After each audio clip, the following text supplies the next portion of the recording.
Čau, tady vás vítá dneska u videa, jak si dát do Minecraftu plášť nebo KP, nebo jak se tomu říká. A upozorňuji, je to jenom pro originální Minecrafty. Takže půjdeme na tu stránku, která bude v popisu videa. Tady si napíšeme jméno na prostě na Minecraftu. Tak. A pak ještě tady ten. A tady napíšeme třeba, tady si vybereme, jaký chceme. Může to být jenom green a takhle. Tak. Tady zaškrtneme tohleto a dáme next step.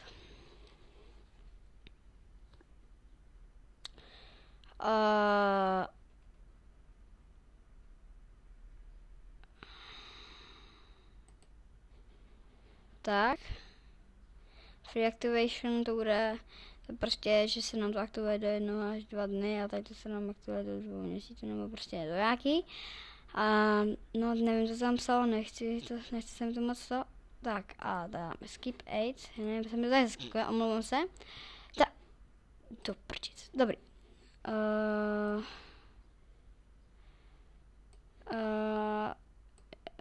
Moc campu activate.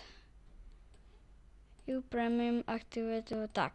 A když chcete tomu prostě když tam pošlete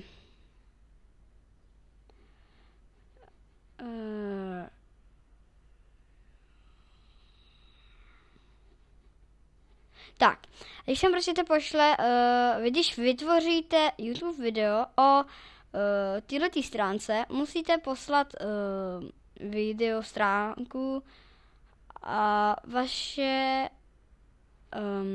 ve hře jméno na tuhletu adresu, na tenhle ten e-mail a aktivuje se vám ten plášť maximálně do 3 dnů. Takže doporučuji tam natočit takhle na to video a když to takhle prostě uděláte, tak budete mít KP, půjdete do Minecraftu a můžete se vykloubat, ale ještě jednou řeknu, je to jen pro originální Minecrafty. Takže prosím, radši ten, kdo nemá originální Minecraft, tak ať se na to vůbec nekouká.